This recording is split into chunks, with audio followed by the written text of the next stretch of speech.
Welcome to Truth in Food, sourdough starter. Today, we're gonna make two starters, a rye starter and a wheat starter. They're almost identical, but there's a little tweak to it. We are gonna make a peasant sourdough starter. We're not gonna be all weighing everything up. We're gonna just do like 3 spoons of that, 2 spoons of this, because we just wanna do a peasant sourdough bread. Like all the Scandinavians bread were always like just easy peasy bread. It was actually just flour, you mixed with water, you let it sit on your counter or in a bucket somewhere, and you left it for 4 or 5 days. And then you mixed in the rest of your flour and water.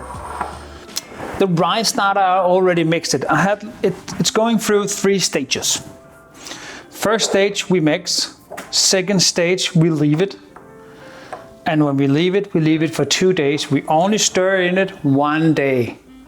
So we mix it, leave it for 1 day, stir it, let it sit for another day. Then you take half of it out. Mix the same amount that we put in the first one in this one again. Same amount of water, same amount of flour, and then you leave it again for a week. And when you end up in the week, you will end up with like a full starter.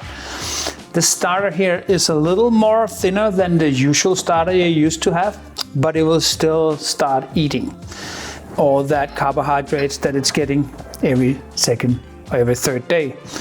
Let's mix this one up here. It's so simple.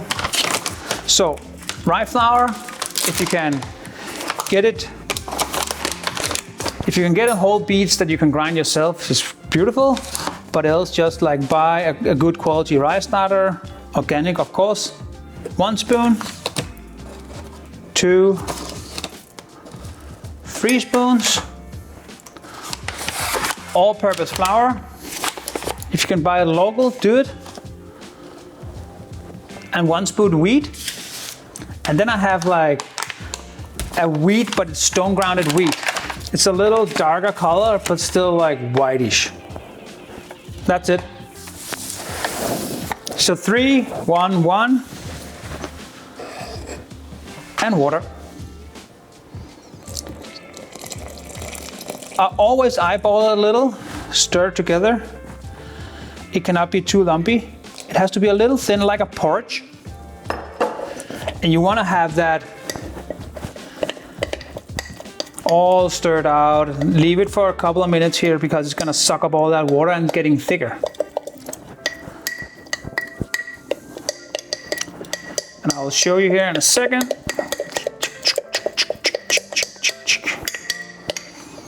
So you want to have it like this. This is how it's going to start. The first time you're mixing it, it's getting thicker. See? And just leaving it for a couple of minutes. You can really smell that rye in it and that toastiness of the rye. That's good for your rye bread. It's a real Scandinavian rye bread that you can make out of this. Porridge, thin porridge, like that. Leave it. Put your lid out. Leave this one here for a whole day. Put it on your counter somewhere and just leave it. Don't touch it. Tomorrow, same time, if you do it in the morning, you go back and you stir in it. It will start to rise up. It can probably also divide the water out of this, so it will be flour. And then there's a thin layer of water on the top. And that's fine, that's totally okay. You just stir it in, leave it for the next day. After 2 days, you take this one up and it hasn't started fermenting yet. So all the gas is not starting to bubble up. It's getting light. I don't know if you can probably hear it. But you can see it's still like not really bubblish. It's just thick. Half of it out. 3 spoons of rye flour. 1 spoon of all-purpose flour. And 1 spoon of the stone grounded flour. Mix it in again. Put the lid on. Also the same amount of water. Put the lid on, leave it. So when I'm saying like take half of it out, I mean throw half of the sourdough starter out. Doesn't cost so much. So pour it out and then start over again. Boom. Leave it for 2 days. Now you have your base of your starter. And that starter, you start to feed. You feed 1 spoon of rye, maybe half a spoon of whole wheat flour, and then a half a spoon of the stone grounded whole wheat flour. Slowly feed it. It needs those carbohydrates. It's very important for the yeast cells that's starting to accumulate here and like start to ferment. The yeast, this will become like a yeast cake. For bread, a sourdough bread, you don't use dry yeast or normal yeast cake.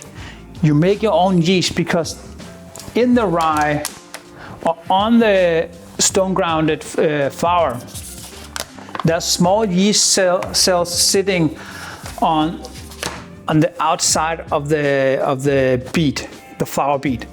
And that yeast is grinded into this. This is why it's so darker, because it has that outer, it's not polished.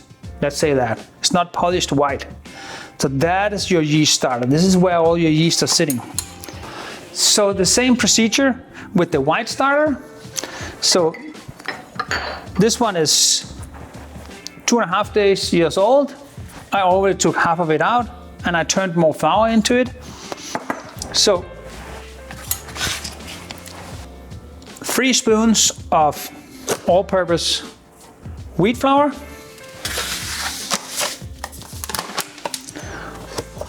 1 spoon of rye, and 1 spoon of the stone grounded. Again, mix water.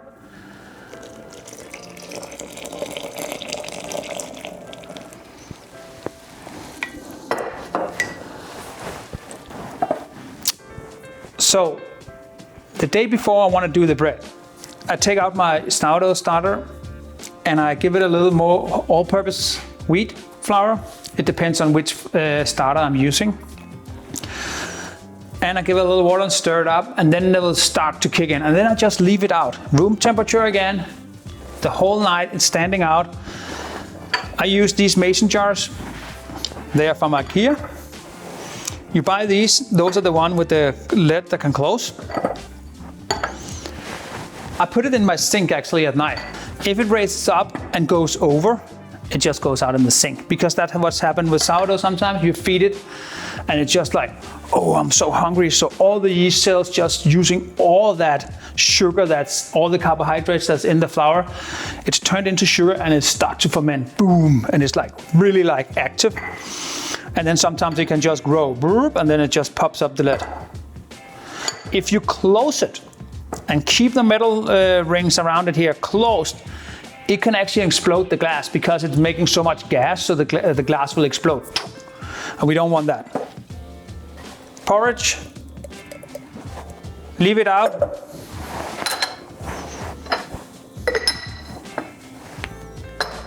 For a day, stir in it again tomorrow.